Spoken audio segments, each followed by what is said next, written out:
Boa tarde, pessoal. Meu nome é Elder. Eu sou professor na área de engenharia elétrica, mas tenho um bom conhecimento de mecânica também pelos trabalhos, que nós fazemos conjuntamente e por também as disciplinas que a gente leciona, que tem uma forte coligação com a parte de engenharia mecânica. Pois bem, eu adquiri esse carro em novembro do ano passado, então eu já tenho aí mais ou menos 1 ano e 4 meses, de uso. Ele está com aproximadamente 15 mil quilômetros. Eu gostaria de fazer um pequeno relato, sobre a minha experiência com esse carro e também uma comparação com os carros anteriores que eu tive, Anteriormente a esse eu tive um Jetta TSI 2.0 2014, que foi adquirido 0 quilômetros. Antes dele eu tive um Civic SI 2011, que foi o último SI que saiu, daquela geração. Antes desse Civic SI era um Civic 1.8 automático LXL, na versão Special Edition. Antes desse Civic 2011 foi um Linea T-Jet 2009. E aí outros carros mais simples antes disso, Então eu estou bastante satisfeito com esse carro. É um carro que tem se mostrado muito econômico, especialmente na estrada, onde eu tenho feito médias, no trajeto de Uberlândia, Belo Horizonte, de 12,5 km por litro com álcool, Minha velocidade cruzeira é em torno de 110, às vezes 120 km por hora, então é uma velocidade mais moderada, embora nas ultrapassagens, a gente, até para poder sentir um pouco mais o carro, a gente acelere mais ao limite, mas em velocidade de cruzeiro, costuma ficar entre 110 e 120 km por hora, Comparando com o Jetta, evidentemente o Jetta tem um conjunto mecânico superior, o câmbio DSG, na minha opinião, é o estado da arte da engenharia. E na versão banhada a óleo, como é o caso do Jetta 2.0, como é o caso do Golf GTI, não há relatos de problema algum, diferentemente da caixa seca utilizada nos carros da Audi, Volks 1.4 e 1.8, não mais, porque a Volks abandonou esses câmbios aqui no Brasil para o Golf, por exemplo, adotando o câmbio com conversor de torque, mas realmente lá tem um histórico de problemas elevado, mas as caixas DSG banhadas a óleo, as embreagens a óleo, não há relato nenhum de problema, E o funcionamento é simplesmente perfeito, o motor é muito mais forte do que esse, Mas isso não é demérito desse carro, o Jetta é que realmente é um ponto acima da curva, Esse carro aqui tem um torque bastante abundante, como qualquer carro turbo moderno, já em baixas rotações. Então, em relação a Civic, em relação a Corolla, as retomadas são muito mais ágeis, as arrancadas também, Embora no final das marchas, já na região de potência máxima, os desempenhos mais ou menos se equivalem, tá certo? Na verdade, esse aqui ainda assim tem um desempenho um pouco melhor, porque apesar das potências máximas semelhantes, mesmo andando em regime de potência máxima, principalmente em cidades de altitudes de 800 metros, como é o caso de Uberlândia, Belo Horizonte, há uma perda de potência de aproximadamente 8% dos veículos de aspiração natural. Então a potência máxima desenvolvida por um Civic, por um Corolla 2.0, que costuma girar em torno de 153 cavalos, ela cai significativamente, Então o desempenho desse aqui ainda continua sendo melhor, mesmo na região de potência máxima.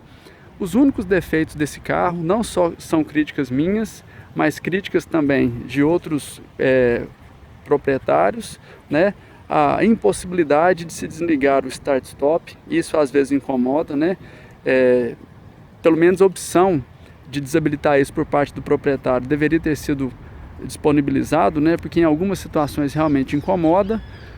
Embora a Torque One tenha lançado um produto, o Gas Pedal, que, dentre outras coisas, ele possui essa característica. Mas eu não pretendo adquirir porque eu acho o custo muito elevado, em torno de R$ 1.800, Apenas para você mudar a sensibilidade do acelerador, tirando o atraso, E também com essa característica de se desabilitar o start-stop.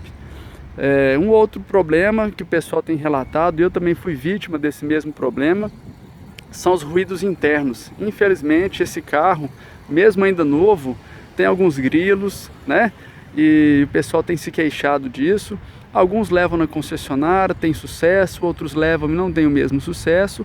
No meu caso, eu preferi radicalizar, fui num profissional especializado, que foi a Tira Grilos lá de Belo Horizonte. O serviço tem um preço elevado, mas é bastante eficaz na solução do problema. Então, para mim, reduziu 85%. E meu carro nesse aspecto então ficou muito bom. Então a única queixa que eu tinha com relação a isso eu acabei conseguindo resolvê-la, Então, em relação ao Jetta, a única desvantagem do Jetta, na minha opinião, era o desenho muito obsoleto, muito conservador da Volkswagen, por dentro, por fora. Por dentro, volante, painel muito semelhante a outras linhas muito mais básicas, né, que a linha Gol, por exemplo. Então eu acho um carro sem personalidade e não tem muito apelo visual, seja internamente ou externamente. E o Cruze eu acho muito superior nesse sentido, né? O painel, né, o console, externamente também, eu acho o desenho muito acertado, muito atraente, né? Então, em relação ao Jetta, a única desvantagem que eu sinto realmente é o desempenho superior, embora o desempenho do Cruze seja muito satisfatório e superior ao de Civic e Corolla, sabe? Quem compra não se decepciona de forma alguma. O Jetta que é um ponto acima da curva nesse aspecto, né? Mas de resto eu estou muito satisfeito com o carro, com a economia, né? O desempenho é bom, como eu acabei de falar. Eu acho um carro bastante atraente visualmente por dentro e por fora. E as revisões são muito baratas. A primeira eu não me lembro exatamente, mas eu acho que foi em torno de R$240. O seguro tem um preço bom também, mesmo eu sendo solteiro. Eu não devo ter pago mais que R$2.600, não tenho certeza, preciso lembrar. Mas de resto é isso, pessoal. Em relação ao Civic 1.8 que eu já tive, o desempenho era muito insuficiente, na minha opinião. O câmbio na época era um câmbio automático de 5 marchas, de relações muito longas. Então o escorregamento do conversor de torque era excessivo, o desempenho era ruim, o consumo era elevado. Então eu fiquei pouco tempo com o carro e acabei partindo para um Civic SI, né? E eu tenho muita saudade do Linear Jet, que apesar do preconceito que a Fiat sofre, né? Aquele carro para mim me atendeu muito bem, até hoje eu tenho saudades dele.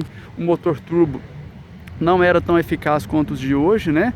A turbina era muito boa, mas ele não era injeção direta e era uma filosofia um pouco mais ultrapassada com relação a de hoje.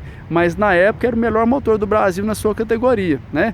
O segundo melhor, na minha opinião, lá para 2009, era o motor Duratec 2.0 do Focus, que eu achava bastante superior ao do Civic e ao Corolla 1.8 na época. Então foi um carro que me atendeu muito bem, que eu tenho recordações muito boas, né? De todos esses carros, o que eu mais fiquei chateado realmente foi o Civic automático 1.8, cuja relação desempenho-consumo era extremamente desfavorável, a ponto de eu ter vendido prematuramente um carro, né? Que eu tirei zero, porque realmente eu estava muito insatisfeito nesse aspecto, né? E é isso. No grupo que a gente participa, as maiores críticas realmente são quanto à impossibilidade de se desabilitar o start-stop, os ruídos internos. Não se vê nenhum outro problema, nenhum vício oculto, né? O pessoal tem gostado muito do desempenho e eu também gosto. E de forma geral, o custo-benefício de forma geral, né? Eu acho que hoje a pessoa que pensa em comprar um carro de 90, 100 mil reais, não dá mais para comprar um carro que não seja sobrealimentado, né? Um carro turbo tem um comportamento muito diferente, uma condução muito prazerosa pelo torque abundante, né? Pela economia. Então, e o Cruze se encaixa perfeitamente nesse contexto. Então, pessoal, por hora é isso aí. Eu pretendo postar alguns vídeos bacanas com relação a alguns aspectos mecânicos que o pessoal não costuma explorar, né? Eu vejo muitos vídeos aí com informações muito superficiais. Eu pretendo lançar alguns vídeos didáticos, mas aprofundando um pouco nas questões de desempenho, né? Por exemplo, especialmente no carro manual, qual é a melhor marcha, qual que é o melhor momento, a melhor forma de se trocar de marcha para se maximizar, né, o desempenho do carro. Muitas pessoas têm um conceito muito equivocado com relação a isso, assim como os conceitos de potência, torque. O pessoal no começo valorizava muito potência máxima, o que é errado. Posteriormente o pessoal tem valorizado muito torque máximo, o que também é errado. O que a gente tem que realmente privilegiar é a potência instantânea e a potência média, né? Que são que vem da curva de conjugado, a curva de torque. Então a gente pretende explorar esses pontos também no futuro. Então gostaria que vocês assinassem o meu canal para que vocês pudessem futuramente receber esses vídeos. Beleza? Pessoal, boa tarde. Foi um prazer falar com vocês. Um abraço.